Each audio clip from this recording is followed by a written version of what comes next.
This video is to flash the iFan04 hardware with the end goal to use it with Apple HomeKit. There's a lot of documentation out there, but none that I found that's super straightforward.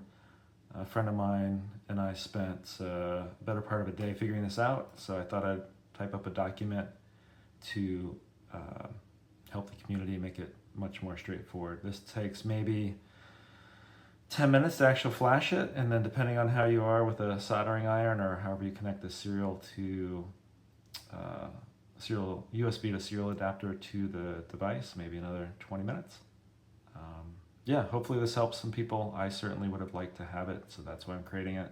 It's my first YouTube video, so bear with me. I'm going to review the document next. It's linked in the description below. Please use it. Comment if you hit any issues. I'll try to revise the document or answer any questions. I'm just going to try to point out common pitfalls and quickly summarize this because long-winded YouTube videos are annoying. The thing to remember here is that the send and receive are reversed. So receive goes to send, TXD, and then of course receive goes to send on the other side. So these are flipped in flight. This is power, and you can see it's actually called VCC. That's something to consider when you're wiring it up, that it doesn't say power 3 volts. And then, of course, ground. Another thing to note is make sure the switch is on 3 volts. A lot of these USB to serial adapters have a voltage selector. Make sure it's at the 3 volt. Next thing is download the first firmware. And this firmware allows you to flash it to enable HomeKit.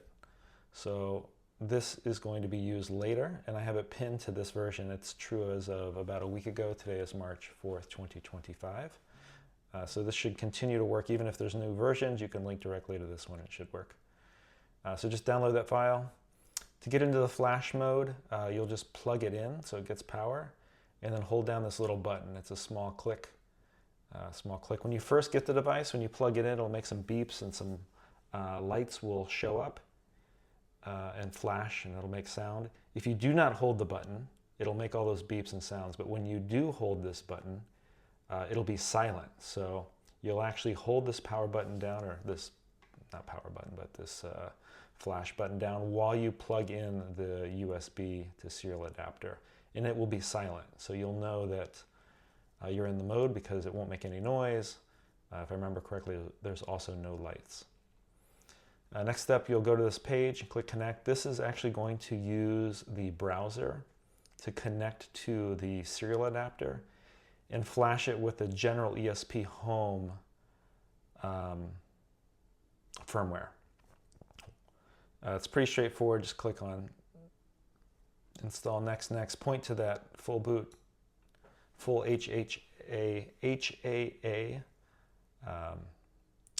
boot binary that you downloaded the last step, and it'll be pretty quick. I want to say it's like just a minute or two. It'll show progress. It's pretty simple. Once it's done, unplug it and have it reboot. Don't hold down the button this time, and because it's been flashed, it won't make the beeps and boops and lights and stuff that it initially had. So I believe at this point it'll also be silent, even though you're not holding down the button. Next step, you just browse. You'll actually need to connect to the SSID. So at this point, it'll have a open hotspot. And if you just look on your computer or your phone, you'll see, I think it's called HH or HAA something or other. Connect to it and go to this website. Keep in mind, once you connect to the hotspot that's holding the new firmware, you don't have internet access. So this JSON file here is used. So you might want to copy this first, then connect to the SSID. It's open, and this JSON file is a basic configuration for the things like fan speed and what buttons do what in the remote. There are many out there. This is just the basic one that just works. So you can look into that. This link here will tell you a little bit more about it. And there's, I believe, some links at the bottom of this documentation.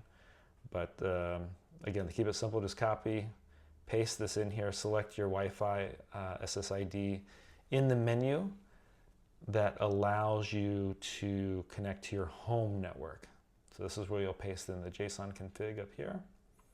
Select your Wi-Fi, again, that it will live on permanently. Once you click save, it'll reboot, and this is when it's going to configure itself. It takes a few minutes, 2 to 5 minutes.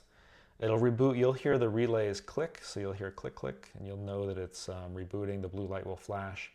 And at this point, it should be on your network. So if you have a way to view the devices on your network, if you have like a mesh network or router, you should see the new device connected. At that point, it's pretty simple. Just open up your phone, add accessories, scan this, and that's it. Yeah. So to summarize, and there's some helpful links here at the bottom. Can't see the screen here, but at the bottom of this document, there's some helpful links. So in summary, let's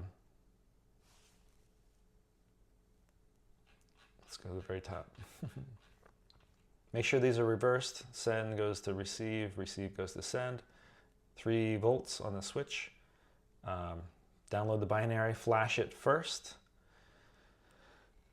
With that binary, once you're done, you'll use the JSON file to configure it. And yeah, that's pretty much it. Again, please comment if you run into any issues. I think this document is very straightforward. Let me know if you had any problems. Good luck.